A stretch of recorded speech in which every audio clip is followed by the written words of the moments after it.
নিজের গানের রেকর্ডিংয়ে ডেট ভুলে গিয়েছিলেন তিনি। বসেছিলেন চায়ের দোকানে।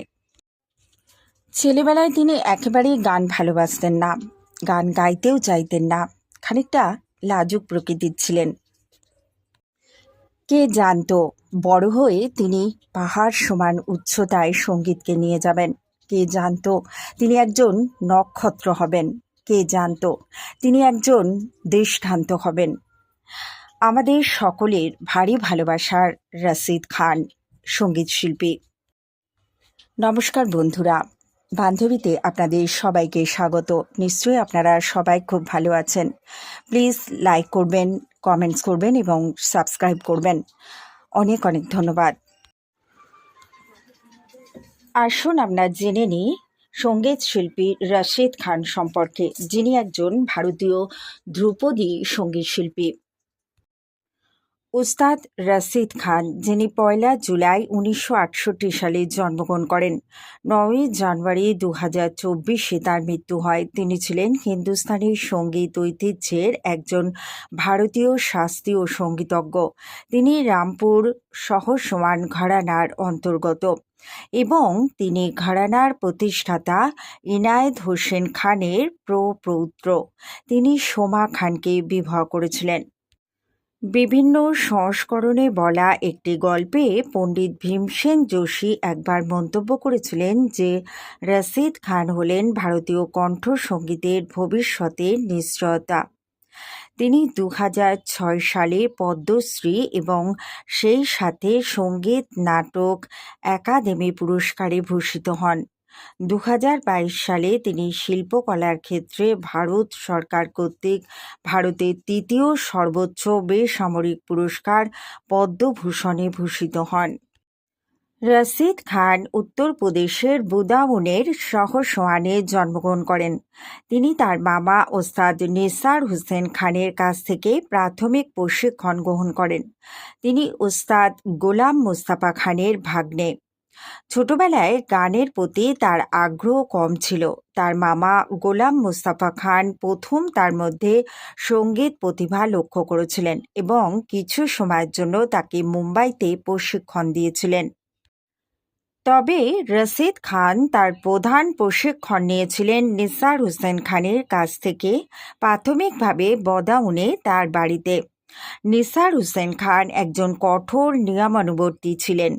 তিনি ভোর 4টে থেকে কণ্ঠের প্রশিক্ষণের স্বর সাধনার উপর জোর দিতেন এবং রশিদকে ঘন্টার পর ঘন্টা স্কেলের একটি নোট অনুশীলন করাতেন।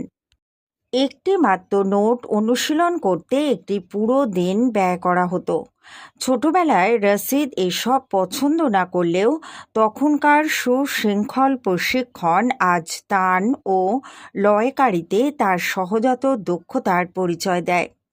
18 বছর বয়সে রশিদ সত্যিকার অর্থে তার সঙ্গীত প্রশিক্ষণ উপভোগ করতে শুরু করেছিলেন। রশিদ খান 11 বছর বয়সে তার প্রথম সঙ্গীতানুষ্ঠানটি করেন এবং পরের বছর তিনি দিল্লিতে একটি আইটিসি সঙ্গীত অনুষ্ঠানে সঙ্গীত পরিবেশন করেন। 1980 সালের এপ্রিল মাসে যখন নিসার হুসেন খান কলকাতায় আইটিসি সঙ্গীত গবেষণা একাডেমিতে এসআরএ চলে আসেন, তখন রশিদ খানও সেই একাডেমিতে যোগ দেন। 1994 সাল নাগাদ তিনি একাডেমিতে একজন সঙ্গীত শিল্পী হিসেবে স্বীকৃত হন। রামপুর সহসওয়ান গায়কী অর্থাৎ গানের শৈলী গোয়ালিয়র ঘরানার সাথে ঘনিষ্ঠভাবে সম্পর্কিত। এই ঘরানার বিশেষত্ব মাঝারি ধীর গতি, উদাত্ত কণ্ঠস্বর এবং জটিল ছন্দময় সঙ্গীত পরিবেশন। রশিদ খান বিলম্বিত খেয়ালে তার মায়ের মামার পদ্ধতিতে ধীর গতির সঙ্গীত পরিবেশন করেছেন এবং সরগম ও সরগম তানকারী স্কেলের ব্যবহার করে ব্যতিক্রমী দক্ষতার বিকাশ করেছেন। তিনি আমির খান এবং ভীমসেন যোশীর গায়কী শৈলী দ্বারা প্রভাবিত। তিনি নিজের গুরুর মতো তারানাতেও একজন ওস্তাদ, কিন্তু সেগুলিকে তিনি নিজের ঢঙে পরিবেশন করেন। তিনি যন্ত্রের স্ট্রোক ভিত্তিক শৈলীর চেয়ে খেয়াল শৈলী পছন্দ করেন, যার জন্য নিসার হোসেন বিখ্যাত ছিলেন। তিনি যন্ত্রের সুরের অনুকরণ করেন না। তার পরিবেশনাগুলি তার সুরেলা বিশদ বর্ণনায় আবেগের আধিক্যের জন্য আলাদা। তিনি বলেন, মাঝে মাঝে বন্দিশ গান গাওয়ার সময় অথবা গানের অর্থ প্রকাশ করার সময় আলাপ অংশে আবেগপূর্ণ বিষয়বস্তু থাকতে পারে। বরিষ্ঠ ওস্তাদদের সঙ্গে তুলনা করলে এটি তার শৈলীতে আধুনিকতার ছোঁয়া নিয়ে আসে। বরিষ্ঠ ওস্তাদেরা কঠিন অংশগুলি চিত্তাকর্ষক কৌশল এবং দক্ষতার সাথে সম্পাদনের উপর বেশি জোর দেওয়ার প্রবণতা রেখেছেন। রশিদ খান খাঁটি হিন্দুস্তানি সঙ্গীতকে লঘু সঙ্গীতের ঘরানার সাথে মিলিয়ে নিয়েও পরীক্ষা করেছেন।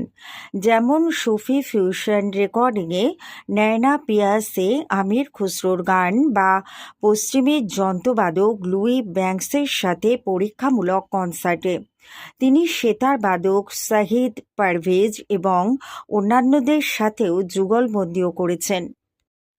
রশিদের বিদায় বেলায় পুরনো কথাই যে বারবার মনে পড়ছে তার, সে কথাই জানালেন আনন্দবাজার অনলাইনকে। ৯ জানুয়ারি শহরের এক বেসরকারি হাসপাতালে শেষ নিঃশ্বাস ত্যাগ করেন শাস্ত্রীয় সঙ্গীত শিল্পী রশিদ।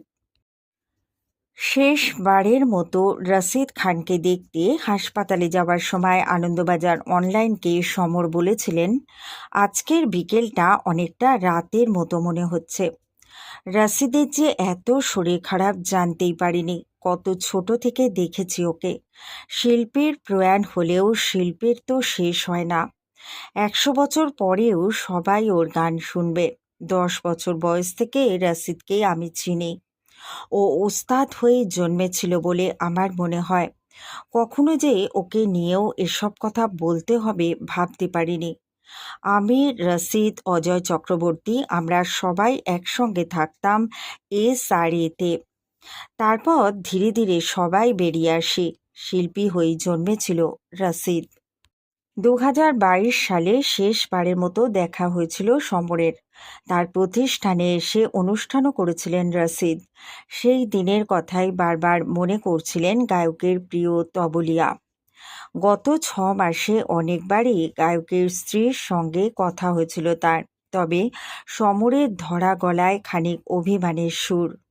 যতবার ফোন করেছি উনি বলেছেন ভালো আছে, তাই একবারও হাসপাতালে গেলাম না। এখন যাচ্ছি। জীবনের প্রথম অনুষ্ঠান কলকাতাতেই, ১০-১১ বছর বয়সে, যেখানে রশিদের গানের পর পণ্ডিত রবিশঙ্করের বাজনা ছিল। সেই অনুষ্ঠানের কথা পরবর্তীকালে বহুবার স্মরণ করেছেন রশিদ। বলতেন, ভীষণ ভয় পেয়েছিলাম। ভূমণ্ডলের দিব্যতম সুরগন্ধর্ব। ঋতুপর্ণ ঘোষ মন্তব্য করেছিলেন উস্তাদ রশিদ খান সম্পর্কে। প্রথমবার তার গান শুনে ভীমসেন যোশী বলেছিলেন, ভারতীয় শাস্ত্রীয় সঙ্গীত তার ভবিষ্যৎ পেয়ে গিয়েছে। সেই ভবিষ্যতই অকালে অতীত হয়ে গেলেন ক্যান্সারের সঙ্গে যুদ্ধ করতে করতে। ঐশ্বর্যমণ্ডিত কণ্ঠের জাদুতে তিনি মাত করেছেন শ্রোতার হৃদয়। তার প্রয়াণকে শাস্ত্রীয় সঙ্গীতের জগতে অপরিমেয় ক্ষতি বলতে দ্বিধা থাকার কথা নয়। উস্তাদ রশিদ খানের প্রয়াণে ভারতীয় শাস্ত্রীয় সঙ্গীতের সেই সোনার কণ্ঠ এখন অতীতকাল, ঘটমান বর্তমান নয়। গান শুরু করার কয়েক মুহূর্তের মধ্যেই তিনি কোথায় যেন হারিয়ে যেতেন। প্রত্যক্ষ করেছেন তার সঙ্গে সঙ্গত করা সহশিল্পীরা, আর শ্রোতারা, তারাও তো সেই কণ্ঠের জাদুতে মুগ্ধ হয়ে যেতেন এক লহমায়। গান বাজনার একটা দিক যদি হয় রিয়াজ অর্থাৎ অনুশীলন, তবে অন্য দিক হলো আবেগ। এক সাক্ষাৎকারে রশিদ এই বিষয়টি বিশ্লেষণ করতে গিয়ে বলেছিলেন, জীবনের যে ছোট ছোট দুঃখ অপ্রাপ্তি, সেই সব রং আমি গানের মধ্যে আনার চেষ্টা করি। সেই চেষ্টা করেছেন বলেই হয়তো তিনি গলা মেলালেই শ্রোতারা বলে উঠতেন, আহা। তিনি গলা মেলালে তৈরি হতো কিছু অলৌকিক মুহূর্ত, যে কারণে হয়তো ঋতুপর্ণ তার দ্য লাস্ট লেয়ার ছবির শেষ দৃশ্যে রসিদের কণ্ঠ ব্যবহার করার কথা ভেবেছিলেন। কি ছিল সেই দৃশ্যে? স্মৃতিভার ফিরে ফিরে আসছে মৃত্যু পথযাত্রী অমিতাভ বচ্চনের। কিছু মনে পড়ছে, কিছু পড়ছে না। আবহে সেই ঐশ্বরিক কণ্ঠে মিশ্র পিলু, মিশ্র বারোয়ার আগে উতুঙ্গ আলাপ, যে আলাপ শেষে শুরু হবে রসিদের কণ্ঠে, আজি ঝড়ের রাতে তোমার অভিসার। উত্তরপ্রদেশের বাদাউতে জন্ম রসিদের। রামপুর সাসওয়ান ঘরানার শিল্পী, যে ঘরানার প্রতিষ্ঠা করেছিলেন ইনায়েত হুসেন খাঁ সাহিব। তবে রসিদের প্রথম তালিম তার মামা গোয়ালিয়র ঘরানার উস্তাদ গুলাম মুস্তাফা খাঁ সাহিবের থেকে। খুব অল্প বয়সে রসিদকে মুম্বাইতে নিয়ে যান তার মামা। সেখানে এক ইংরেজি মাধ্যম স্কুলে ভর্তি করান, সঙ্গে খানিক তালিমও দেন। কিন্তু সেখানে কিছু ভালো লাগেনি রসিদের, ফলে তিনি ফিরে আসেন বাদাউ। বাদাউতে ফিরে রসিদ তালিম নেওয়া শুরু করেন রামপুর সাসওয়ান ঘরানার দিকপাল উস্তাদ নিসার হুসেন খাঁ সাহিবের কাছ থেকে, যিনি ছিলেন সম্পর্কে রসিদের দাদু। ছোটবেলায় আর ৫ জন শিশুর থেকে আলাদা ছিলেন না রসিদ। এক সাক্ষাৎকারে তিনি বলেছেন, ছোটবেলায় রিয়াজ করতে চাইতেন না। বেশিক্ষণ রিয়াজ করলে বোর হয়ে যেতেন।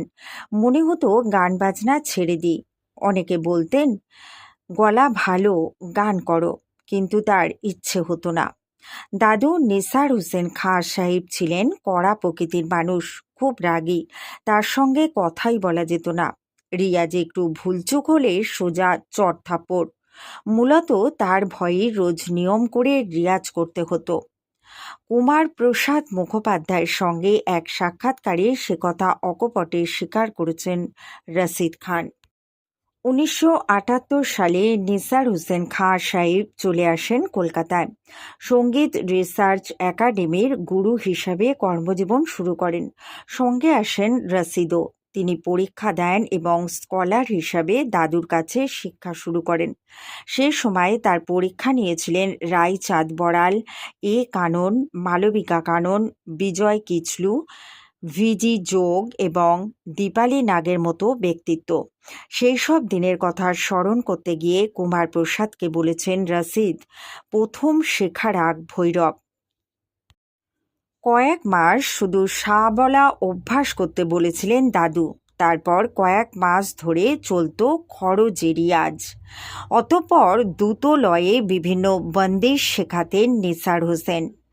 বিলম্বিত শেখা তখনও শুরু হয়নি। এসআরএতে আসার পর গুণী শিল্পীদের সংস্পর্শে এসে শাস্ত্রীয় সঙ্গীতকে ভালোবাসতে শেখেন রসিদ। দেশের অন্যতম সেরা শিল্পী হিসেবে আত্মপ্রকাশের পথ মোটেও সহজ ছিল না। তাকে যে শিল্পী হতেই হবে, তার নেপথ্যে অবশ্য ছিল অন্য এক কাহিনী। এক সাক্ষাৎকারে রসিদ বলেছিলেন সেই গল্প। একবার কলকাতার ডোভার লেন মিউজিক কনফারেন্সে ভীমসেন যোশীর গান ছিল। রসিদ ভেবেছিলেন খুব কাছ থেকে ভীমসেনের গান শুনবেন। মঞ্চের পাশে এক জায়গায় বসেছিলেন।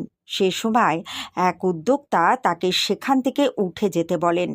সেই ঘটনা রসিদের মনে গভীর রেখাপাত করেছিল।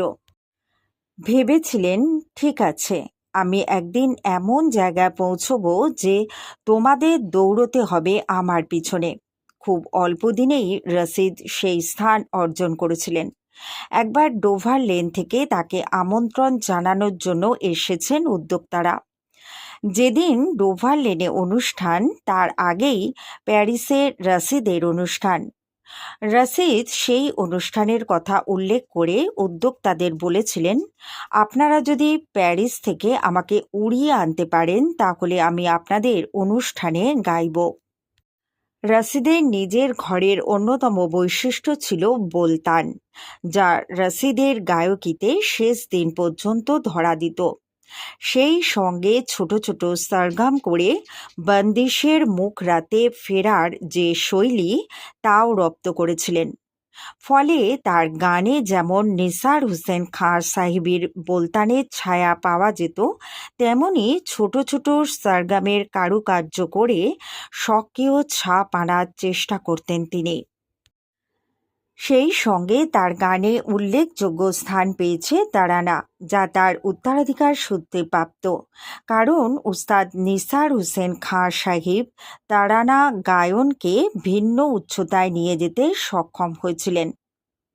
কিভাবে রিয়াজ করা উচিত সে সম্পর্কে রশিদের ধারণা পরবর্তীকালে অবশ্য খানিক বদলেছিল। এক সাক্ষাৎকারে বলেছিলেন, 40 দিনের চিল্লা 12 ঘন্টার রিয়াজে তিনি বিশ্বাস করেন না। তিনি বিশ্বাস করতেন শিল্পীদের প্রতি ঈশ্বরের ইঙ্গিত থাকে, তার জোরেই তার মতো শিল্পীরা গান বাজনা করেন। ফলে রশিদ শুধু রামপুর সাসওয়ান ঘরানার শিক্ষাতেই আবদ্ধ রাখেননি নিজেকে, অন্য সব ঘরানার বিখ্যাত শিল্পীদের ভালোটাও নেওয়ার চেষ্টা করেছেন। বলেছেন, আমার গুরু উস্তাদ নিসার হুসেন সব সময় বলতেন, আর যাই করো ভুলেও কাউকে কোনোদিন হিংসে করো না। হিংসে করলে সঙ্গীতের মৃত্যু অনিবার্য। সাধনা করতে করতেই নিজস্ব গায়কই তৈরি হয়। সঙ্গীত দিল আর দিমাগের কাজ, ওখান থেকেই একটা সোচের জন্ম হয়। ওই সোচই আমায় দিয়ে নানা রকম কাজ করিয়ে নেয়।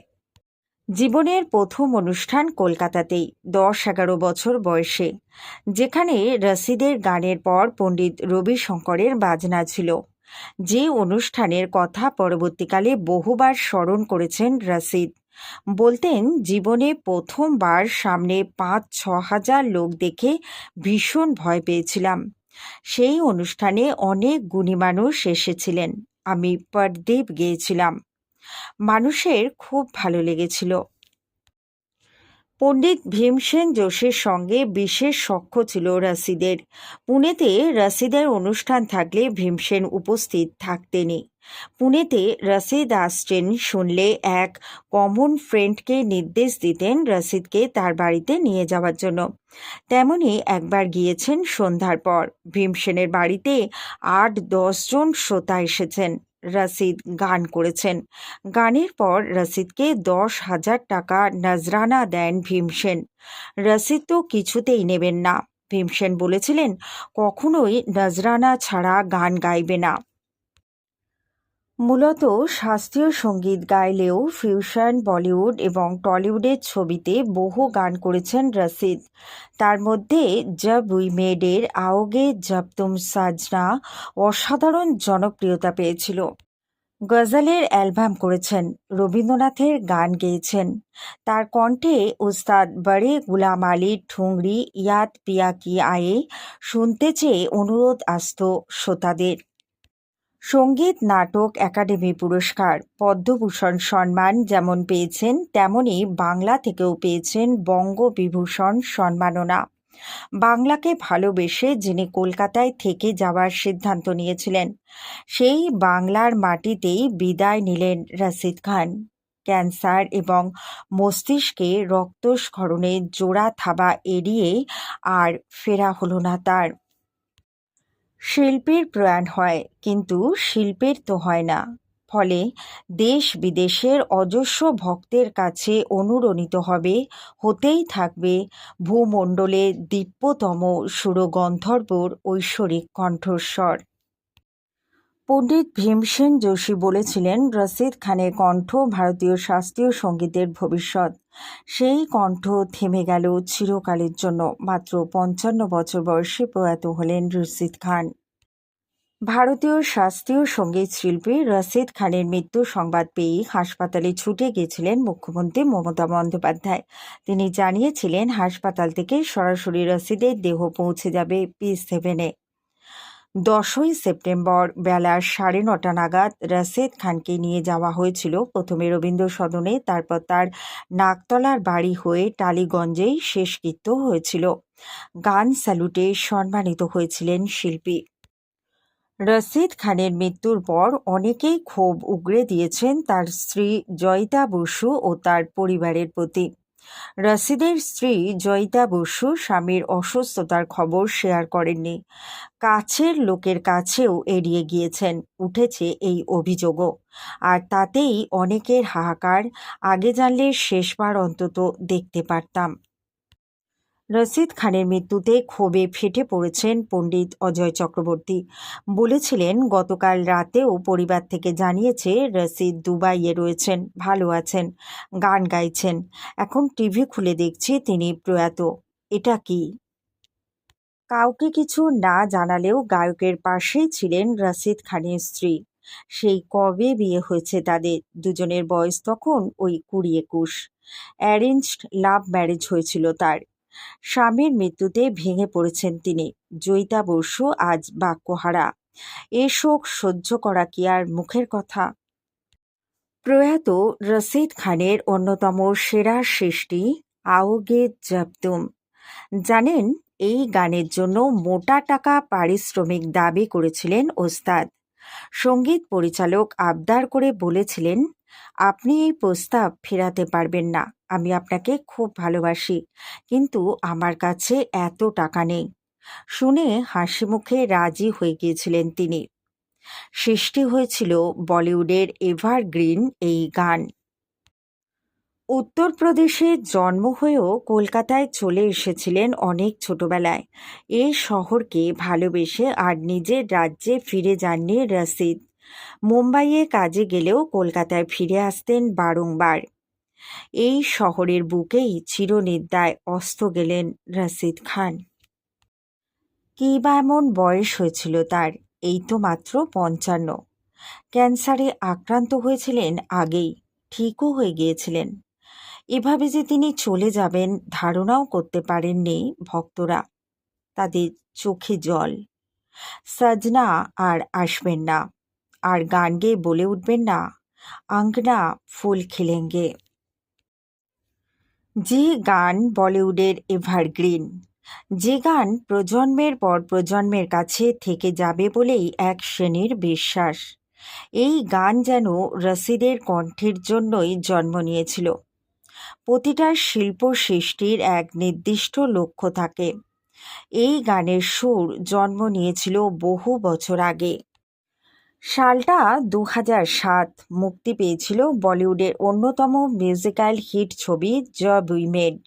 যে ছবির গল্প থেকে শুরু করে গানের উপস্থাপনা, পর্দায় চরিত্রের সমীকরণ সবটাই ছিল নজরকাড়া। আর যা ছিল তা হলো প্রয়াত সঙ্গীতজ্ঞ রশিদ খানের অন্যতম সেরা সৃষ্টি আওগে জব তুম সাজনা। আজ তিনি নেই। তার সৃষ্টিতে শ্রদ্ধা জানাতে অনেকেরই মনের কোণে গুনগুনিয়ে উঠছে এই গান। তখনও গানের লিরিক্স তৈরি হয়নি। এক সাক্ষাৎকারে ছবির সঙ্গীত পরিচালক সন্দেশ শাণ্ডিল্য জানিয়েছিলেন, এই ছবির জন্য লেখাই হয়নি এই গান। এই গান ছবি তৈরির বহু বছর আগেই জন্ম নিয়েছিল। সঙ্গীত পরিচালকের কথায়, 9-এর দশকে এমন অনেকেই ছিলেন যারা নিজের জন্য গান সুর সৃষ্টি করতেন। অনেক গান ছবিতে জায়গাও করতে পারত না। তার মধ্যে যার যেটা পছন্দ হয়ে যেত সেই গান ছবিতে জায়গা করে নিত। তেমনই উদ্দেশ্যহীনভাবে জন্ম নিয়েছিল এই গান। তিনি বলেন, এই গানের সুর হঠাৎই এসেছিল মনে। আমি রেকর্ড করে রেখেছিলাম। সেই সময় আমি ফিয়াজ আনোয়ারের সঙ্গে কাজ করছি। আমি তাকে শুনিয়েছিলাম। তিনি সেই সময়ই গানের মুখরা লিখে দিয়েছিলেন। এরপর কেটে যায় বহু বছর। তারপর ইমতিয়াজ আলীকে একদিন হঠাৎ আমি এই সুর শুনিয়েছিলাম। তিনি শুনেই বলেছিলেন তিনি তার ছবিতে গানটি ব্যবহার করবেন। আমি আবার গানের অন্তরার জন্য ছুটেছিলাম ফিয়াজের কাছে। এরপর খোঁজ পড়ে গায়কের। তিনি বলে চলেন, আমি জানতাম এই গানটার প্রতি সুবিচার তিনিই করতে পারবেন যার সঙ্গীতের সেই অভ্যাসটা রয়েছে। কেউ যখন দিনের পর দিন সঙ্গীতের চর্চা করেন তার কণ্ঠস্বর শুনলেই আপনি বুঝতে পারবেন পার্থক্যটা কোথায়। উস্তাদ রশিদ সাহেবের প্রতি বরাবর আমার সেই শ্রদ্ধাটা ছিল। আমি যখন ওনার কাছে প্রস্তাব নিয়ে গেলাম তিনি প্রচুর টাকা চেয়ে বসলেন। আমি স্পষ্ট জানিয়ে দিয়েছিলাম এটা আমাদের সামর্থ্যের বাইরে। একই সঙ্গে বলেছিলাম আপনি এই গানটি ফেরত করতে পারবেন না। আমি বলেছিলাম আপনি মানা করতে পারবেন না, কারণ আমি আপনাকে ভীষণ ভালোবাসি। যখন উনি খুশি হয়ে বলেছিলেন ঠিক আছে চলে এসো, আমি রেকর্ড করব। প্রতিটা সুন্দর সৃষ্টির পিছনেই একটি করে গল্প থাকে। রশিদ খানের সেই সৃষ্টি আজ প্রতিটা মানুষের মনে মোচড় দিয়ে উঠছে। তিনি আর নেই। থেকে গেল তার সুর সাম্রাজ্য, থেকে গেল তার অগুনতি ভক্তের ভালোবাসা, শ্রদ্ধা, চোখের জল। তিনি থেকে গেলেন তার প্রতিটা সুরে, প্রতিটা সৃষ্টিতে, মানুষের ভালোবাসায়। যেখানে অন্য নতুন শিল্পীরা জীবনের প্রথম রেকর্ডিং করতে জুতোর শোল খুইয়ে ফেলে, সেখানে রশিদের কোনো বিকার ছিল না। এতটাই আত্মভোলা শিল্পী ছিলেন ওস্তাদ রশিদ খান। ভারতীয় সঙ্গীত তথা বাংলার সঙ্গীত জগতে নক্ষত্রপতন। 9 জানুয়ারি মঙ্গলবার মাত্র 55 বছর বয়সে চলে গেলেন শাস্ত্রীয় সঙ্গীত তারকা রশিদ খান। রশিদ খানের জন্ম উত্তরপ্রদেশের বাদাউদে। নিজের জন্মভূমি ছেড়ে কলকাতাকে তিনি ও তার পরিবার আপন করে নিয়েছিলেন। 1977 সালে মাত্র 11 বছর বয়সে রশিদ খান তার প্রথম কনসার্ট করেন। 1978 সালে তিনি দিল্লিতে আইটিসি কনসার্টে পারফর্ম করেন। 1980 সালের এপ্রিলে যখন রশিদের দাদু নেসার হুসেন খান কলকাতায় আইটিসির সঙ্গীত রিসার্চ একাডেমিতে যোগ দেন, তখন রশিদ খানও 14 বছর বয়সে একাডেমিতে চলে আসেন। ছেলেবেলা থেকেই রশিদের গলা ছিল তাক লাগানো। তবে জানেন কি, জীবনের প্রথম গানের রেকর্ডিংয়ের তারিখ ভুলেই গিয়েছিলেন রশিদ খান। রেকর্ড কোম্পানির লোক রশিদকে ডেকে নিয়ে এসে গান গাইয়েছিলেন। এতটাই আত্মভোলা ছিলেন রশিদ খান। বাংলা গানের প্রবাদ প্রতিম গীতিকার প্রণব রায়ের পুত্র প্রদীপ্ত রায় শোনালেন সেই অজানা গল্প। তখনও রশিদ খান হননি এক নবাগত উদীয়মান গায়ক, যিনি পরবর্তীকালে ভারতীয় শাস্ত্রীয় সঙ্গীতের জগতের উজ্জ্বল এক নক্ষত্র হয়ে উঠবেন। তার কেরিয়ার শুরুর কাহিনী জানলে চমকে যাবেন। কেমনভাবে জহুরির চোখ চিনে নিয়েছিল খাঁটি হিরে, সেই সব গল্পই বলবো আজ। 1985-86 সাল হবে। তখন কলম্বিয়া ব্রডকাস্টিং সার্ভিসে কাজ করতেন প্রদীপ্ত রায়। একদিন পণ্ডিত অজয় চক্রবর্তী তার কাছে এসে বললেন, নতুন একটি ছেলে আছে, ভালো ক্লাসিক্যাল গায়, টালিগঞ্জে থাকে, ওকে দিয়ে গান রেকর্ড করাতে পারো তোমরা। অজয় চক্রবর্তী রেকমেন্ড করেছেন মানে নিশ্চিতভাবেই সে ছেলে হিরে। প্রদীপ্ত রায় জানালেন, অজয় বলাতে আমি খুব উৎসাহ পেলাম। অজয়কে বললাম, তুমি বলছো নতুন ছেলেটির গান রেকর্ড করা যায়? অজয় বলল, আমি তোমাকে দায়িত্ব নিয়ে বলছি, রেকর্ড করো। অজয়কে আমি দাম দিই চিরকাল। আর তখন অজয় চক্রবর্তী গ্রামাফোনের চুক্তিবদ্ধ আর্টিস্ট। ওকে দিয়ে আমাদের কোম্পানিতে গাওয়াতেও পারছি না, তাই নতুন ছেলের খোঁজ। চলে গেলাম টালিগঞ্জে ছেলেটির বাড়ি। সেই ছেলেটি হলো রশিদ খান। আইটিসির ওখানেই টালিগঞ্জে থাকতো। রশিদ ও দাদু নিসার হুসেন খানের ছাত্র ছিল। দাদুর সঙ্গেই রশিদ একই বাড়িতে থাকতো। অজয় রশিদকে খুবই ভালোবাসতো। অজয়দের একতলায় নিসার হুসেন খান ভাড়া থাকতেন। রশিদকে যেই বললাম তোমাকে দিয়ে গান রেকর্ড করাতে চাই, তোমাকে অজয় চক্রবর্তী রেকমেন্ড করেছেন, রশিদ শুনেই উৎফুল্ল হয়ে বলল, জরুর যায়েঙ্গে। রেকর্ডিংয়ের ডেট ঠিক হলো। রেকর্ডিংয়ে সব বড় বড় মিউজিশিয়ান এসেছেন। সারেঙ্গি তবলায় সব নামি দামি বাজনদার। কিন্তু রশিদের দেখা নেই। আমরা সবাই অপেক্ষা করে করে বিরক্ত হয়ে গেলাম, তবু রশিদ এলো না। ভাবলাম অজয় এত ভুল রেকমেন্ড করলো। অজয়কে ফোন করে বললাম, রশিদ তো আসেনি। অজয় বলল, তুমি চলে যাও সরাসরি টালিগঞ্জে। শেষমেশ নিজেই চলে গেলাম গাড়ি নিয়ে টালিগঞ্জ। রশিদের বাড়ি। ওর দাদুর ব্যবহার খুব রুক্ষ ছিল। নাতি কোথায় গেল সেই নিয়ে অত তৎপর ছিলেন না। বললেন কে জানে কোথায় গেছে। আমায় বিরক্ত করবেন না। শেষমেশ দারোয়ান বলল, রসিদকে একটু আগে দেখেছি লুঙ্গি আর গেঞ্জি পরে ওদিকে চায়ের দোকানের দিকে যেতে। ওখানে ও আড্ডা দেয়, দেখুন তো। গিয়ে দেখি ঠিক টালিগঞ্জের ঠিক মোড়ে রসিদ একেবারে মগ্ন হয়ে বেঞ্চে বসে চা খাচ্ছে ভাঁড়ে করে। আমার দেখেই মাথায় রাগ উঠে গেল। বললাম, এ কি, আজ তোমার রেকর্ডিং, তুমি এখানে বসে চা খাচ্ছ? তখন রসিদের খেয়াল হয়েছে, ধর্মড়িয়ে উঠে বলে, সাচ বাত হ্যায় দাদা। তারপর তাকে আবার গাড়ি করে নিয়ে এলাম স্টুডিওতে। অজয় বলল, আমিও যাচ্ছি। স্টুডিওতে এসে পা মুড়ে বসে রসিদ খান প্রথম যে গলার আওয়াজটা দিল তা অনির্বচনীয়। আমার এবং রেকর্ডিস্ট লালটু দাশগুপ্ত দুজনেরই মনে হলো আমরা কি তরুণ বয়সের আমির খাঁকে শুনছি। অসাধারণ গাইল।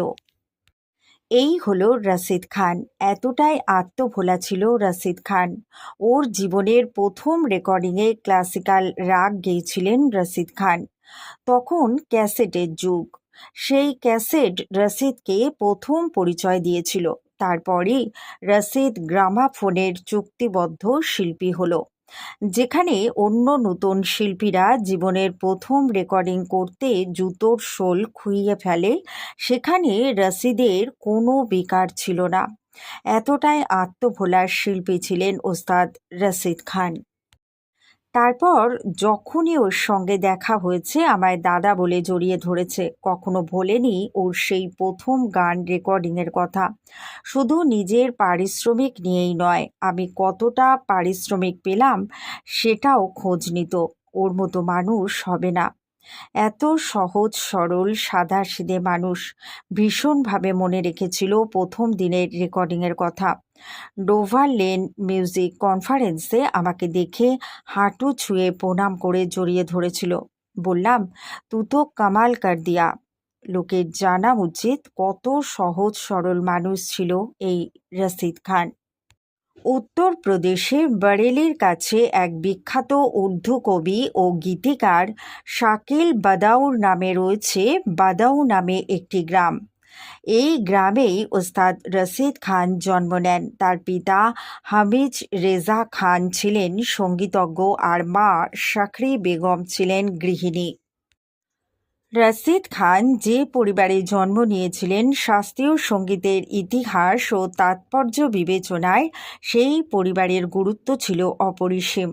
এই পরিবারেই জন্ম নিয়েছেন বিভিন্ন সময় ভারতীয় শাস্ত্রীয় সঙ্গীতে শ্রেষ্ঠত্ব অর্জনকারী শাস্ত্রীয় সঙ্গীত শিল্পীরা। শুধু তাই নয়, তাদের নিজস্ব সঙ্গীত ঘরানা ছিল। রামপুর সহসমান নামের এই বিখ্যাত ঘরানার প্রতিষ্ঠাতা ছিলেন আর এক বরেণ্য শাস্ত্রীয় সঙ্গীত শিল্পী ওস্তাদ এনায়েত হুসেন খান। রসিদ খানের চাচা উস্তাদ গোলাম মুস্তাফা খানও সঙ্গীত শিল্পী ছিলেন। তাই ছোটবেলাতে পরিবার থেকেই তার সঙ্গীত শিক্ষা শুরু হয়। প্রথমে বাবা হামিজ রেজা খানের কাছে এবং পরবর্তীতে দাদু উস্তাদ নিসার হুসেন খান সাহেবের কাছে তার প্রাথমিক সঙ্গীত শিক্ষা সম্পন্ন হয়।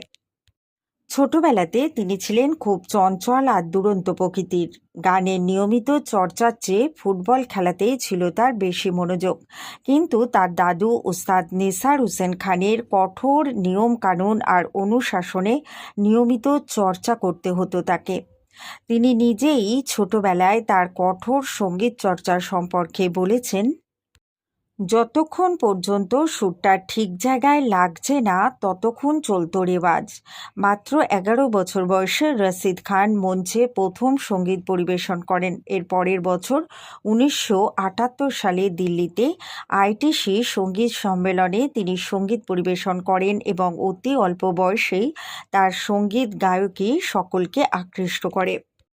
1980 সালে তিনি দাদুর হাত ধরে কলকাতা আইটিসি সঙ্গীত একাডেমিতে আসেন এবং এখানেই তার শাস্ত্রীয় সঙ্গীতের প্রাতিষ্ঠানিক শিক্ষা শুরু হয়। 1994 সালে এখানে প্রাতিষ্ঠানিক শিক্ষা শেষ করে তিনি পরিপূর্ণ সঙ্গীত শিল্পী রূপে আত্মপ্রকাশ করেন। এই সময়ই তিনি ভালোবেসে বিবাহ বন্ধনে আবদ্ধ হন আসামের গুয়াহাটি নিবাসী জয়িতার সাথে। ব্যক্তিগত জীবনে উস্তাদ রশিদ খান 2 মেয়ে এবং 1 ছেলের পিতা। মেয়ে সুহা এবং শাওনা দুজনেই সঙ্গীত জগতে আত্মপ্রকাশ করেছেন পিতার পথ ধরে। মেয়েদের বাইরে গান গাওয়ার ক্ষেত্রে পারিবারিক সকল সংকীর্ণতাকে দূরে ঠেলে দিয়ে তাদের সামনের দিকে এগিয়ে যেতে সতত অনুপ্রেরণা জুগিয়ে যান তিনি। ছোটবেলা থেকেই অভাবনীয় পারদর্শিতা আর শাস্ত্রীয় সঙ্গীত গায়নে মেধার দ্যুতিময়তার কারণে বহু বিখ্যাত ও প্রবীণ সঙ্গীতজ্ঞের আশীর্বাদ লাভ করেন তিনি। পণ্ডিত ভীমসেন যোশী মুক্ত কণ্ঠে তাকে ভারতীয় শাস্ত্রীয় সঙ্গীতের আধুনিক যুগে শ্রেষ্ঠত্বের আসনে বসাতে দ্বিধাবোধ করেননি। পাশাপাশি ওস্তাদ রশিদ খানের গুণমুগ্ধ ছিলেন পণ্ডিত রবিশঙ্কর স্বয়ং। রশিদ খান এই প্রসঙ্গে স্মৃতিচারণা করতে গিয়ে বলেছেন, পণ্ডিত রবিশঙ্করজির সঙ্গে আমার একসময় একই মঞ্চে অনুষ্ঠানের সুযোগ আসে। পণ্ডিত রবিশঙ্করজি আমাকে প্রচুর উৎসাহ ও আশীর্বাদ দেন। পণ্ডিত ভীমসেন যোশীও আমায় ভীষণ স্নেহ করতেন এবং একসঙ্গে অনুষ্ঠান করার সৌভাগ্যও হয়েছে আমার। গায়কী বিশ্লেষণের প্রেক্ষিতে ওস্তাদ রশিদ খান একজন অনন্য সাধারণ শিল্পী। তিনি মূলত রামপুর সাসওয়ান ঘরানার হলেও ঘরানা কেন্দ্রিকতা কখনোই তাকে আটকে রাখেনি। তাই ভারতীয় শাস্ত্রীয় সঙ্গীতের বিভিন্ন ঘরানার চমৎকারিত্ব তার কণ্ঠে মিলেমিশে ধারণ করেছে এক মোহনীয় রূপ। মূলত রামপুর সাসওয়ান ঘরানার সাথে আর এক স্বনামধন্য গোয়ালিয়র ঘরানার সাথে বেশ মিল খুঁজে পাওয়া যায়। পূর্ণ গম্ভীর স্বর ও সুর, মধ্য এবং ধীর লয়ের সঙ্গীতে তান ও বিস্তারের সূক্ষ্মাতিসূক্ষ্ম শৈল্পিক কারুকার্য এই ঘরানাকে দিয়েছে আলাদা মাত্রা। কিন্তু এর পাশাপাশি উস্তাদ রশিদ খান বিলম্বিত খেয়াল গায়নে তার দাদুর কাছ থেকে শেখা ব্যতিক্রমধর্মী গায়কের সাথে সরগম ও সরগম তানকারীর মিশেল ঘটিয়ে শাস্ত্রীয় সঙ্গীতে তার প্রতিভার চমৎকারিত্ব প্রদর্শন করেছেন। শুধু তাই নয়, তিনি ইন্দোর ঘরানার প্রবাদ পুরুষ উস্তাদ আমির খাঁ ও শাস্ত্রীয় সঙ্গীতের আর এক প্রাণপুরুষ পণ্ডিত ভীমসেন যোশীর গায়কিতে আকৃষ্ট হয়েছিলেন। তার গায়কিতে এই 2 মহারথীর প্রভাবও সুস্পষ্ট।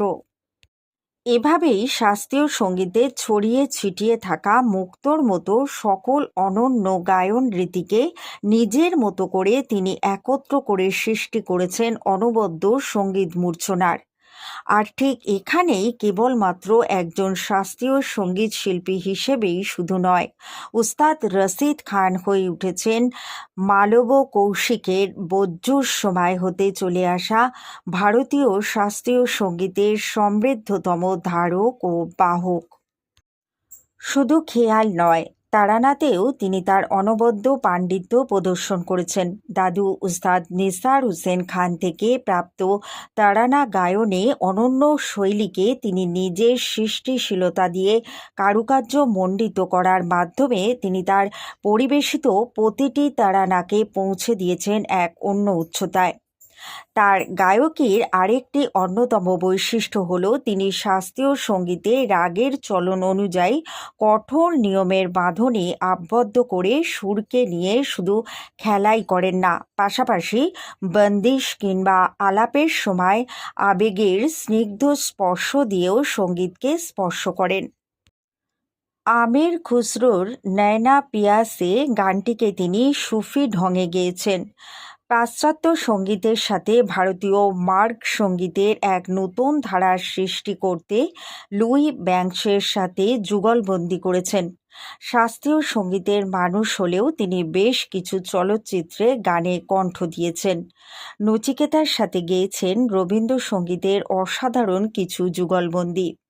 বিভিন্ন চলচ্চিত্রে তার গাওয়া উল্লেখযোগ্য গানগুলির একটি তালিকা: ১. সখীরি 2017 ভদকা ডায়েরিস। ২. ঝিনি রে ঝিনি 2013 এক্স। ৩. আয়ো পিয়াজি 2012 চক্রব্যূহ। এছাড়া আরও অন্যান্য সিনেমায় তিনি গান গেয়েছেন, সঙ্গীত পরিচালনা করেছেন। সঙ্গীতে তার অসামান্য অবদানের জন্য তিনি 2006 সালে পদ্মশ্রী সম্মানে ভূষিত হন। এছাড়াও তিনি সঙ্গীত নাটক একাডেমির সম্মাননা, গ্লোবাল ইন্ডিয়া মিউজিক সম্মাননা, মহাসঙ্গীত সম্মান পদক সহ অসংখ্য সম্মাননা পেয়েছেন। শুধুমাত্র সঙ্গীতে এই অসাধারণ সাফল্যেই তিনি থেমে থাকেননি। তিনি নিজের মায়ের নামে প্রতিষ্ঠা করেছেন সাখরী বেগম মেমোরিয়াল ট্রাস্ট। এই ট্রাস্টের মাধ্যমে তিনি স্বপ্ন দেখেন এক সঙ্গীত গ্রাম তৈরির, যেখানে সকলের সঙ্গীতের উদার বাণীতে দীক্ষা নেবে, হিংসা, দেশ আর সকল হানাহানির অবসান ঘটিয়ে সঙ্গীতের মাধ্যমে শান্তির বার্তা ছড়িয়ে দেবে সেই গ্রামের প্রতিটি মানুষ। এটাই তার আশা। সঙ্গীতের জাদুকর এই মানুষটি বিশ্বের এক প্রান্ত থেকে অন্য প্রান্তে ছুটে গিয়ে সকলের মাঝে ছড়িয়ে দিয়েছেন শাস্ত্রীয় সঙ্গীতকে। এরই ধারাবাহিকতায় তিনি বাংলাদেশেও গিয়েছিলেন বেশ কয়েকবার। প্রতি বছর ঢাকায় বেঙ্গল ফাউন্ডেশন আয়োজিত উচ্চাঙ্গ সঙ্গীত উৎসবে যোগ দিতেও তিনি যেতেন। সর্বদা বিনয়ী, নীতিবান ও ন্যায়নিষ্ঠ মানুষটি সঙ্গীত চর্চার পাশাপাশি একটি সুস্থ সমাজ গঠনের স্বপ্নে নিজেকে নিয়োজিত করেছিলেন। নতুন প্রজন্মের শিল্পীদের প্রতিনিয়ত সঙ্গীত সাধনা করে যেতে তাই তিনি সর্বদা উৎসাহিত করতেন। পাশাপাশি একজন আদর্শ সামাজিক ও উদার মানুষ হিসেবে সবার উপরে তিনি জোর দিয়েছেন আদর্শ মানুষ হিসেবে নিজেকে গঠনের উপর। ভালো গান গাইতে শেখার আগে ভালো মানুষ হও, মনকে উদার করতে শেখো। হৃদয় যার উন্মুক্ত নয়, উন্মুক্ত সুর তার কণ্ঠ থেকে কিভাবে উচ্চারিত হবে? তুমি তো সেই চলেই গেলে। রশিদ খানের প্রয়াণে স্মৃতিতর্পণ।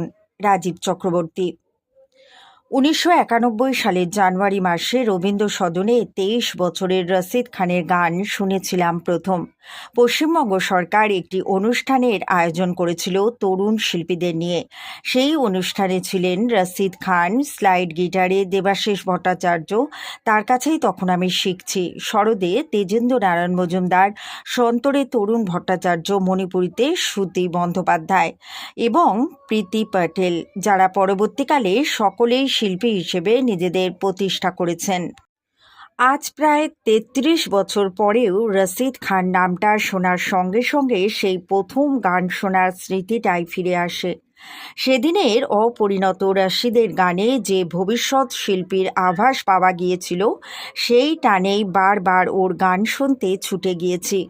যদিও সেই ভালো লাগার আবেশ বিগত কয়েক বছরে কিছুটা ফিকে হয়ে এসেছে নানা কারণে, কিন্তু আজও রশিদ খান নামটার সঙ্গে ভালো লাগা, ভালোবাসা জড়িয়ে আছে। আজও ওর আগের রেকর্ডিংগুলো শুনলে সেই দ্যুতির ঝলক কান এড়িয়ে যায় না। অমন অনার সোজা ভঙ্গি, মিঠে আওয়াজের আয়োজন, মনে হয় না ওর সময়ের আর কারোর আছে। প্রতিভা শব্দটা আমার নিজের কাছেই মনে হয় অর্থহীন শব্দ। কে প্রতিভাবান নয় আর কে হয়, সে নিয়ে মুনি ঋষি এবং আমাদের মতো অপগণ্ডরা কেউই ঐক্যমতে পৌঁছবে বলে মনে হয় না। কিন্তু রশিদের গান আমাদের হৃদয়কে, মনকে ভরে রেখেছিল বেশ কয়েক বছর। আমরা ভাবতে শুরু করেছিলাম আমাদের গানের দৈন্য বুঝি ঘুচল। যেখানে যখন সুযোগ হয়েছে ওর গান শুনতে গিয়েছি। 2002 সালে আমরা মহীশূরে। আমাদের বন্ধু বাঁশিওয়ালা রবিশঙ্কর মিশ্র, সত্যি অর্থেই সে বাঁশিওয়ালা। নিজে সে একজন উঁচু মানের বাঁশি বাজিয়ে, সেই সঙ্গে ভারতের একজন বিখ্যাত বাঁশি প্রস্তুতকারক। গতকালই 8ই জানুয়ারি কলকাতায় বাঁশুড়িয়া দেবেন্দ্র মুড্ডেশ্বরের স্মৃতিতে সে অনুষ্ঠান করে গেছে ভবানীপুর সঙ্গীত সম্মিলনীতে। সেদিনের অনুষ্ঠানে রাগ যোগ গেয়েছিলেন রশিদ। যোগের সঙ্গে বৃষ্টির যোগ আছে কিনা জানি না, কিন্তু গান চলতে চলতেই অযোধ্যারে বৃষ্টি শুরু হলো। গানের আওয়াজ ছাপিয়ে যাওয়ার মতো বৃষ্টি। সেদিন গানের সঙ্গে যে বৃষ্টির যুগলবন্দি আমাদের ভিজিয়েছিল, আজ ওর চলে যাওয়ার দিনে সেদিনের সেই আনন্দের ভিজে ভাবটা আবার ফিরে এলো বিষাদ হয়ে। রামপুর সাহসান ঘরের তার সময়ের একজন অন্যতম শ্রেষ্ঠ প্রতিনিধি হিসেবে নিজেকে তিনি প্রতিষ্ঠা করেছিলেন। এক সময়ে ভৈরবীতে একটা ঠুমরি গাইতেন প্রায়, আজ রাধা ব্রিজ কি চলি। সেই ঠুমরির ঠমক চমক আমাদের হৃদয়ে রাধার অভিসারের অভিনসা জাগাত। আমরা কম বয়সে যখন গান শুনতে শুরু করি, তখন ওর গানে কোনো ক্লাসিমিজের খোঁজ করিনি। বিশুদ্ধ সুরের অমন ঢেউ আমাদের ভাসিয়ে নিয়ে যেত। ওরকম ভরাট পুরুষালী বলিষ্ঠ কণ্ঠের প্রেমে আমরা মজে গিয়েছিলাম। সুরের ওরকম ভরভরন্ত টইটম্বর ভাব ওরই সম্পদ। অহেতুক পণ্ডিতি ওর গানে কখনোই শুনিনি। এমনকি রবীন্দ্রসঙ্গীত যখন গেয়েছেন তখনও কোনো রকম বাড়াবাড়ি শুনিনি। যে পরিমিতির অভাব অনেক রবীন্দ্রসঙ্গীত শিল্পীর গানেও আজকাল শোনা যায়। কিছুদিন আগে ঘরে বসে গাওয়া মেরে নয়না সাওয়ান ভাদো শুনেছিলাম। কি নিষ্ঠায়, কি আবেগ দিয়ে সেই গান গেয়েছেন। অনেক ক্লাসিক্যাল শিল্পীর যেমন একটা সব জানি ভাব থাকে পরিবেশনের সময়, বিশেষ করে লাইট গান গাওয়ার সময়, সেরকম অ্যাটিটিউড ওর গায়কিতে ছিল না, বা আমার চোখে পড়েনি। আপাত ঝকঝকে সফল গায়কের মধ্যে একজন সহজ অনাড়ম্বর মানুষকে উঁকি দিতে দেখেছি অনেক সময়। আমার প্রিয় রশিদ খান সোহিনীর ঝিঝিটের সাগরিকা থেকে বেরোনো ঝিঝিটের তাড়ানা রাতের ঘুম কেড়ে নিয়েছিল আমাদের। শিবরঞ্জনীর, শ্যামকল্যাণের, যোগের, মৃগাকি টরির এক একটা ক্যাসেট বেরোতো, আর সেগুলো বুঁদ হয়ে শোনা দিনে বা রাতে, আবার রাতের পরে দিনে, এভাবে রশিদ আমাদের দখল করে নিয়েছিলেন। একথা বললে অতিকথন হবে না যে রশিদ বাংলার শ্রেষ্ঠতম সঙ্গীত মানব, অন্তত গত অর্ধ শতকে। আর কেউ ওর সমকক্ষ হয়ে উঠতে পারেনি, পারাটা কঠিন। গান ওর মধ্যে সহজভাবে অনায়াসে এসেছিল। ওস্তাদি বা কালোয়াতির ডন বৈঠক ওকে দিতে হয়নি, বা সেভাবে নিজেকে প্রমাণ করার দরকার হয়নি। 2.5 ঘণ্টার সেই অনুষ্ঠানে দরবারের যে মহাকাব্যিক বিস্তার তিনি ঘটিয়েছিলেন, সেরকম অভিজ্ঞতা জীবনে খুব বেশি ঘটে না। ইংরেজি সাবলাইন শব্দটি এক্ষেত্রে আমাদের অর্থবোধে সহায়ক হতে পারে। দরবারের ওরকম ধীর, গভীর, অতলন্ত রূপ শুনতে পাওয়া সারা জীবনের এক অনন্য সঞ্চয় হয়ে থাকে। নিখুঁত স্বরক্ষেপণ, লম্বা দম, অসামান্য তৈয়ারি আর পরিমিতিবোধ, এসবের মিশ্রণে রশিদ ভারতীয় সঙ্গীতের এ যুগের শ্রেষ্ঠতম পারফর্মার। কেউ কেউ নানা সময় অভিযোগ করেছেন ওর রাগ রূপায়ণের সীমাবদ্ধতা নিয়ে। মনে পড়ে গত শতকে কিরানা ঘরানার প্রবাদ পুরুষ আব্দুল করিম খাঁ সম্বন্ধে রবি শঙ্করের মূল্যায়ন। আব্দুল করিমের গানে যেন শতাব্দীর কান্না জমা হয়েছিল। রশিদের গান সম্পর্কে বলতে ইচ্ছা করে, রাগ রূপায়ণে সূক্ষ্ম আবেগের নিয়ন্ত্রিত প্রকাশে রশিদের তুলনা রশিদ নিজেই। রশিদের মায়ের মেশো রামপুর শহর ঘরের যুগান্তর গায়ক ওস্তাদ নিসার হুসেন খান ওকে তালিম দিয়েছিলেন কলকাতার সঙ্গীত রিসার্চ একাডেমিতে নিয়ে এসে। কিন্তু ঘরানার গণ্ডের সীমাবদ্ধতায় নিজেকে আটকে না রেখে এক শিক্ষার্থীর অনন্ত জিজ্ঞাসা ওকে তাড়িত করেছে জীবনের শেষ দিন পর্যন্ত। বিভিন্ন ঘরানা এবং গায়কের সমন্বয় ওর একটা নিজস্বতা গড়ে দিয়েছিল। সেটাই রশিদের অনন্যতা। সিনেমার গান, ফিউশন, রবীন্দ্রসঙ্গীত, ভজন, গজল, সব রকমের গানেই তিনি ছিলেন অনায়াস। সন্দেহ নেই যে রাগ সঙ্গীতের নিরলস চর্চা তাকে গানের জগতে অবাধ বিচরণে অধিকারী করে তুলেছিল। রশিদ খানের মৃত্যু ভারতীয় সঙ্গীত জগতের ক্ষতি, বড় ক্ষতি। এই বয়সে চলে যাওয়াটা আরও বেশি করে মুচড়ে দিচ্ছে আমায়, বা আমার বয়সী আরও অনেককে, বা আপামর সঙ্গীত পিয়াসীদের। অনেক গান তো হলো গাওয়া, বলার সময় যে আসেনি এখনো, গাওয়ার বাকি ছিল অনেক। সঙ্গে রইল অল ইন্ডিয়া রেডিওতে গাওয়া দুটি রাগ, যোগ এবং বেহাগ। এই রেকর্ডিং দুটি বহুশ্রুত বলে মনে হয় না। রশিদ বেঁচে থাকুন তার গানে, গান ছাড়া গায়কের আর কোনো পরিচয় স্থায়ী নয়। ওস্তাদ রশিদ খানের প্রয়াণে শোকস্তব্ধ সঙ্গীত জগৎ। খবর পেয়ে ভেঙে পড়েছিলেন পরিচালক অরিন্দম শীল। ছুটে গিয়েছিলেন হাসপাতালেও। খুব কাছের বন্ধু ছিলেন তিনি। শুটিংয়ে কিংবা আড্ডায় একসঙ্গে হই হুল্লোড় করা, মজা করা। রশিদ খানের হাতের বিরিয়ানি একের পর এক স্মৃতি ভিড় করে আসছে পরিচালকের মনে। হাসপাতালের বাইরে সংবাদ মাধ্যমের সঙ্গে কথা বলতে গিয়ে বুজে এসেছিল তার গলা। অরিন্দমের কথায়, রশিদ খানের মতো এত বড় মাপের শিল্পী পৃথিবীতে আর কেউ নেই। হাসপাতালে গিয়েছিলেন ঊষা উত্থুপ। বলার ভাষা হারিয়েছিলেন তিনিও। হাসপাতালের বাইরে সংবাদ মাধ্যমের মুখোমুখি হয়ে অরিন্দম শীল বলেছিলেন, এত হুল্লোড় করেছি, বিদেশে যাওয়া, ওর বাড়িতে বসে আড্ডা দেওয়া, যখন তখন ফোন করা, হাজারো স্মৃতি ভিড় করে আসছে আজ। অসাধারণ বিরিয়ানি বানাতো। শেষ প্লেব্যাকটা আমার সিনেমাতেই গাইল। ওর মতো মাপের গায়ক সারা পৃথিবীতে আজকে আর একটাও নেই। ঊষা উত্থুপের গলাও ভারী হয়ে আসছিল। তিনি কথা বলার মতো পরিস্থিতিতেই ছিলেন না। তার কথায় শাস্ত্রীয় সঙ্গীত জগতের অন্যতম বিখ্যাত শিল্পী ছিলেন Rashid Khan. Job we made এই চলচ্চিত্রটিতে করিনা কাপুর এবং শাহিদ কাপুর অভিনেতা এবং অভিনেত্রী ছিলেন। সিনেমায় একটি গান ছিল যেটি খুব জনপ্রিয় হয়েছিল। গানের গায়ক ওস্তাদ রশিদ খান মারা গেছেন। ওস্তাদ রশিদ খানের সঙ্গে কাজ করার অভিজ্ঞতার কথা বলেছেন ছবিটির পরিচালনাকারী ইমতিয়াজ আলী। রশিদ খান দীর্ঘদিন ক্যান্সারে আক্রান্ত থাকার পর মারা যান মাত্র ৫৫ বছর বয়সে। ইমতিয়াজ আলী একজন সঙ্গীত পরিচালক। রশিদ মারা যাবার সময় খুব দুঃখ পেয়েছিলেন। একসঙ্গে কাজ করার আগেও ইমতিয়াজ দীর্ঘদিন ধরে রশিদের ভক্ত ছিলেন। রশিদ খান তাদের প্রথম দেখা হয়েছিল যখন ইমতিয়াজ রশিদের মেঘ মাল্লা নামে একটি গান শুনতে গিয়েছিলেন। সেদিন খুব বৃষ্টি হচ্ছিল এবং ইমতিয়াজ বিশ্বাস করেন যে রশিদ যখন গানটি গাইবেন তখন বৃষ্টি হবে। ইমতিয়াজের সেই প্রথম স্মৃতি রশিদের সঙ্গে। রশিদ খান আওগে জব তুম সাজনা নামের একটি গানে একসঙ্গে কাজ করার সময় তারা আরও ভালো বন্ধু হয়ে ওঠে। পরিচালক ইমতিয়াজ আলী জানতে পেরেছিলেন যে তিনি যার সঙ্গে কাজ করছেন তিনি খুব নম্র ছিলেন এবং নিজেকে একজন গায়ক হিসাবে খুব বেশি প্রচার করতে ভালোবাসতেন না।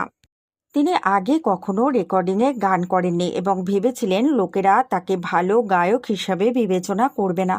কিন্তু তাকে বোঝানোর পর তিনি গানটি গাইতে রাজি হন এবং তারপরে ইতিহাস তৈরি হয়েছিল এবং সেই গান ছিল, আছে এবং ভবিষ্যতেও থাকবে। অসম্ভব জনপ্রিয় এবং সফল হয়েছিল সেই গানটি এবং রশিদ খান যে মনে করতেন রেকর্ডিংয়ের গান লোকেরা তার পছন্দ করবে না বা তাকে গায়ক হিসাবে সিনেমায় গান গাওয়া নেবে না, পছন্দ করবে না, তার সেই ধারণা ভুল প্রমাণ হয়েছিল। এবং মনে মনে সত্যি নিশ্চয়ই তিনি খুব আনন্দ পেয়েছিলেন। ইমতিয়াজ খান বলেছিলেন যে শেষবার রশিদ খানের সঙ্গে তার কথা হয়েছিল যখন রশিদ তাকে তার ছেলেকে তার কেরিয়ার শুরু করতে সহায়তা করার জন্য একটি বিশেষ অনুষ্ঠানে যেতে বলেছিলেন। এরপর তারা আর কথা বলেনি। রশিদ খান একটি দুর্দান্ত কাজ করার জন্য ইমতিয়াজ সত্যি রশিদের কাছে কৃতজ্ঞ। রশিদের বানানো সেই গানটা সত্যি ভালো লাগে সিনেমার জন্য, শুধু সিনেমার জন্য না, সেই সিনেমার বাইরেও সেই গানটির মূল্য অপরিসীম। গানটি একটি মূল্যবান সম্পদ, শুধু গায়ক বা গায়িকার জন্য না, শুধু সাধারণ মানুষের জন্য না, শুধু যারা গান ভালোবাসেন তাদের জন্যও না, এই পৃথিবীর প্রতিটি মানুষের জন্য সেই গানটি একটি মূল্যবান সম্পদ, খুবই মূল্যবান। কিছুদিন ধরেই ক্যান্সারে আক্রান্ত ছিলেন রশিদ খান। তার প্রোস্টেট ক্যান্সার রশিদ খানের অসুস্থতার কারণ ছিল, যা এক ধরনের অসুস্থতা যা তার শরীরের একটি অংশকে প্রভাবিত করে, যার নাম প্রোস্টেট। রশিদ খানের এই অসুস্থতা তার শরীরের অন্যান্য অংশেও ছড়িয়ে পড়ে। তাই তাকে বিশেষ কিছু চিকিৎসা দেওয়ার জন্য অন্য জায়গায় যেতে হয়েছিল। মাঝে তিনি সুস্থও হয়ে গিয়েছিলেন, কিন্তু তারপরে আবার স্বাস্থ্য নিয়ে নানান ধরনের সমস্যার সৃষ্টি হয়। তার প্লেটলেট, যা তার রক্তকে সঠিকভাবে কাজ করতে সাহায্য করে, সবসময়ই কম ছিল।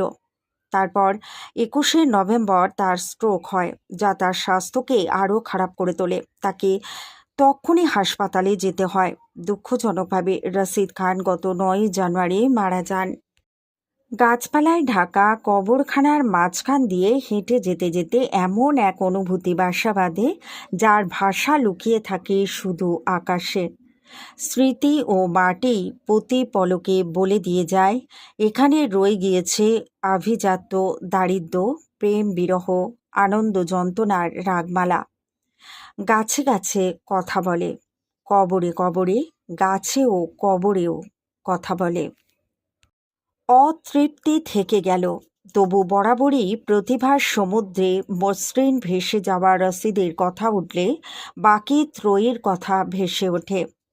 একসা হয়ে যায় অনন্ত সৃজনশীল প্রজ্ঞা। মাঝে মাঝে ভাবতে হয়, কি ঐশ্বরিক সুরের সাক্ষী হয়ে গর্বোদ্ধত হওয়ার অধিকার ছিল কলকাতার। এনায়েত বিলায়েতের ঘরানা এটোয়ার, আমিরের ইন্দোরের, রশিদের রামপুর সাসোয়ানের। ভেবে দেখুন, উত্তর ভারতে কত কাছাকাছি ওইসব শহর। কলকাতা যেন এই ক্ষণজন্মা যুগোত্তীর্ণদের হাতে নীরব কোনো গান্ডা বেঁধে দিয়ে সম্পূর্ণ নিজের করে নিয়েছিল। কলকাতা পারে, বাংলা পারে। এনায়েত থেকে গিয়েছিলেন আমৃত্যু, রশিদও তাই। এরা এক একটা সমুদ্র, এক একটা পাহাড়, বর্ষা ও গ্রীষ্মের দুই নদী। ইউটিউবে কুমার প্রসাদ মুখোপাধ্যায়ের সঙ্গে তরুণ রশিদের পুরনো ইন্টারভিউ দেখছিলাম। সেখানে দুটো কথা শোনার পর আবার রিমাইন্ড করে শুনতে হলো।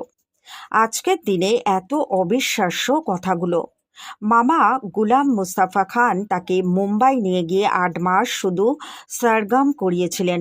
মন বসাতে না পেরে রশিদ ফিরে গিয়েছিলেন বাদাউনে। সেখানে দাদু নিসার হোসেন খান তাকে 2-3 বছর ধরে শুধু শাহ তুলিয়েছিলেন, শুধু শাহ। তানসেনের 31তম উত্তর পুরুষ রশিদের কণ্ঠ বৈচিত্র্য বিস্তার অনেককে মনে করিয়ে দিয়ে যেত আমির খানকে। মন্দ্র কণ্ঠস্বর শুনে খাড়া হতো প্রতি রোমকূপ, স্নিগ্ধ মগ্নতা ছড়িয়ে পড়ত চিন্তনে। যেন 4 ভাবনার সঙ্গম, মেধা, বুদ্ধি, টেকনিক এবং টেম্পারমেন্ট। রামপুর সাসওয়ান ঘরানা তখন মিশে যেতে থাকে ইন্দোর ঘরানার সঙ্গে। আজ ভাবলে অবাক লাগে, দুই ওস্তাদের স্টাইলের বাইরেও কি অসম্ভব মিল। ঠিক 50 বছর আগে কলকাতার পথে হারিয়ে গিয়েছিলেন আমির খান। বয়স তেমন হয়নি কিছু, 61 বছর। রশিদের মতো তারও অকাল প্রয়াণ। সারদান অ্যাভিনিউয়ে গাড়ি দুর্ঘটনায়। সেতার ও সুরবাহারের রাজা এনায়েত বিলায়েতের পিতা বেঁচে ছিলেন মাত্র 43 বছর। এত অল্প বয়সেই এরা যুগোত্তীর্ণ সম্রাট। ভারতের সবচেয়ে আলোচিত 2 শাস্ত্রীয় গায়কের তার কুদরতি রং বেরঙ্গিতে তুলনা টেনেছিলেন কুমার প্রসাদ। বড়ে গুলাম আলী খানের স্টাইল ছিল বহির্মুখী, ক্রাউড পুলার। আমির খানের স্টাইল অন্তর্মুখী, দরবারি মেজাজ। আমির খান মনে করতেন খেয়াল কম্পোজিশনে কবিতা খুব জরুরি। রশিদকে এদেরই যোগ্য উত্তরসূরি ভাবে শাস্ত্রীয় জগৎ। পাকিস্তান থেকে গুলাম আলী যেমন শোকবার্তায় সেদিন বললেন, রশিদ বিশ্বের 1 নম্বর ক্লাসিক্যাল গায়ক। 91 বছরের গায়িকা প্রভা আত্রেরও একই সুর। ওই আজকের ভারতের 1 নম্বর ছিল। এবং রশিদের গান শুনলে মনে হয় তার জীবনের প্রথম দিকটায় মিল আমিরের, আবার শেষ দিকটায় বড়ে গুলামের সঙ্গে। আবার আমির বা রশিদের ফিল্মি গানের মিল ধরতে বসলে কাছাকাছি এসে যান তারা। আমির ছিলেন অনেক একবজ্ঞা। যৌবনে মধ্যপ্রদেশের রাজা চক্রধর সিংয়ের অধীনে কাজ করতেন। একবার রাজার প্রতিনিধি হয়ে গান গাইতে গিয়েছিলেন মির্জাপুরের সঙ্গীত সম্মেলনে। সেখানে উদ্যোক্তারা বলেছিলেন ঠুংরি গাইতে। আমির বলে দেন, ঠুংরি গাওয়ার মন নেই। তাকে 15 মিনিটের মধ্যেই স্টেজ থেকে তুলে দেওয়া হয়। তবে শেষ দিকে ফিল্মে গাওয়া নয় এমন ভীষ্মের প্রতিজ্ঞা ছিল না আমিরের। 70 বছর আগে যা স্বাভাবিক ছিল।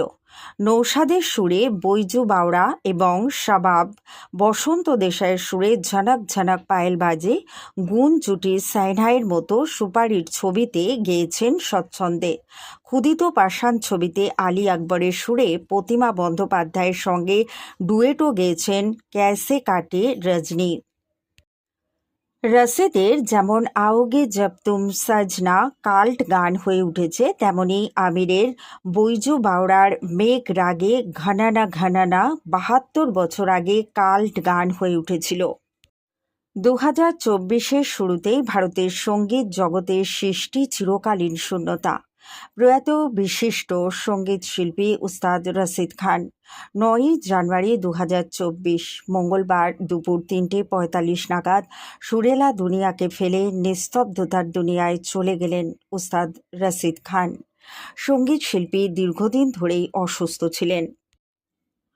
প্রোস্টেটে ক্যান্সারে আক্রান্ত হয়েছিলেন তিনি। সেখান থেকেই ধীরে ধীরে সুস্থ হয়ে উঠেছিলেন।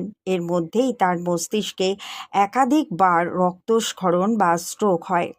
এরপরেই তাকে হাসপাতালে ভর্তি করানো হয়। তেমনভাবে খাওয়া দাওয়াও আর করতে পারছিলেন না। কোনো রকমে রাইস টিউবে খাওয়াতে হচ্ছিল শিল্পীকে। শরীরে সংক্রমণ বেড়ে যাওয়ায় ধীরে ধীরে অবস্থার অবনতি ঘটতে থাকে। 2023-এর শেষে গায়কের শারীরিক অবস্থার কিছুটা উন্নতি হলেও 2024-এর শুরুতে আবারও শারীরিক অবস্থার অবনতি ঘটে, যার ফলে 9 জানুয়ারি তাকে আইসিইউ-এর ভেন্টিলেশনে দেওয়া হয়। তবে সেখান থেকে আর লড়াইয়ে জয় পেলেন না গায়ক রশিদ খান। সংকটজনক অবস্থায় ভেন্টিলেশনের সাপোর্টে থাকাকালীন শাস্ত্রীয় সঙ্গীত শিল্পীকে দেখতে পৌঁছেছিলেন মুখ্যমন্ত্রী মমতা বন্দ্যোপাধ্যায়। সঙ্গে ছিলেন মেয়র ফিরহাদ হাকিম। জানা গিয়েছে সন্ধে 6টা পর্যন্ত এদিন হাসপাতালেই ছিল শিল্পীর মরদেহ। এর পরের দিন দুপুর 1টায় রবীন্দ্র সদনে ভারতীয় শাস্ত্রীয় সঙ্গীত শিল্পীকে সম্মান জানানো হয় গান স্যালুট দ্বারা। মাত্র 55 বছর বয়সে জীবন অবসান হয় শিল্পীর। স্বাভাবিকভাবেই মুচড়ে পড়েছে ভারতীয় সঙ্গীত জগৎ থেকে শুরু করে সঙ্গীত প্রেমীরা। ভারতের সাহিত্য সংস্কৃতি শিল্পের মতো দেশের সঙ্গীতও বিশ্ববিখ্যাত। ভারতীয় উপমহাদেশে বিভিন্ন সময় আবির্ভূত হয়েছেন শাস্ত্রীয় সঙ্গীতের কিংবদন্তিগণ। এরকমই এক শাস্ত্রীয় সঙ্গীত শিল্পী তথা কিংবদন্তি হলেন ওস্তাদ রশিদ খান। উত্তরপ্রদেশের বরেলির কাছে এক বিখ্যাত উর্দু কবি ও গীতিকার শাকিল বাদাউর নামে রয়েছে বাদাউ গ্রাম। এই গ্রামেই উস্তাদ রশিদ খানের জন্ম।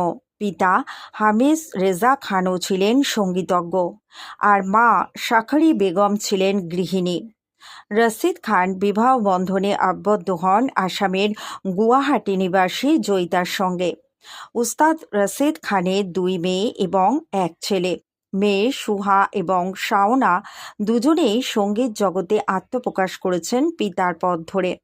মেয়েদের বাইরে গান গাওয়ার ক্ষেত্রে পারিবারিক সকল সংকীর্ণতাকে দূরে ঠেলে দিয়ে তাদের সামনে এগিয়ে যেতে বড় অনুপ্রেরণা বাবা রশিদ খান।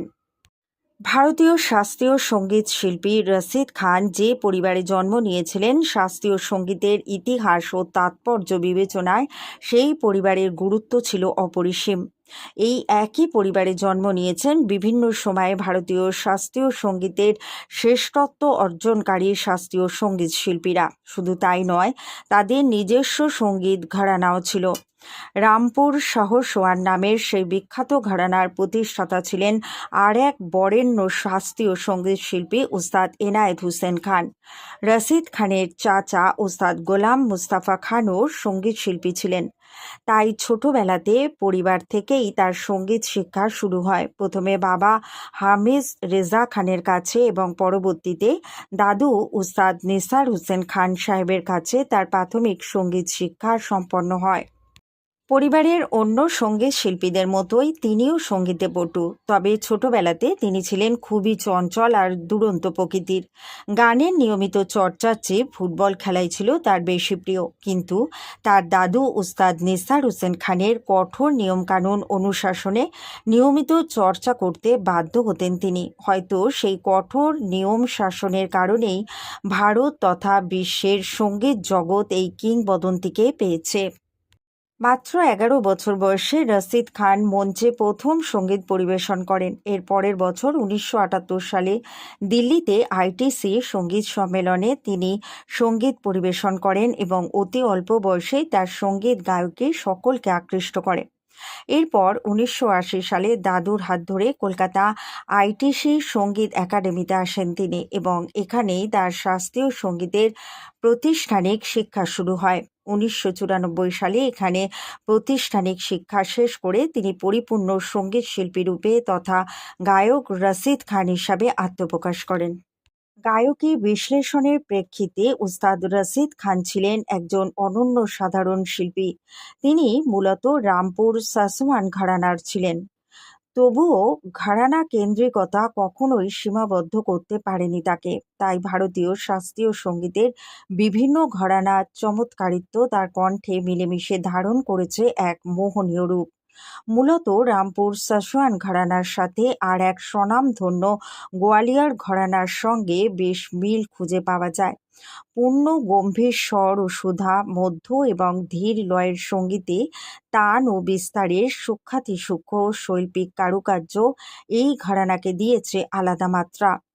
এর পাশাপাশি উস্তাদ রশিদ খান বিলম্বিত খেয়াল গায়নে তার দাদুর কাছ থেকে শেখা ব্যতিক্রমধর্মী গায়কীর সাথে সরগম ও সরগম তানকারীর মিশেল ঘটিয়ে শাস্ত্রীয় সঙ্গীতে তার প্রতিভার চমৎকারিত্ব প্রদর্শন করেছেন।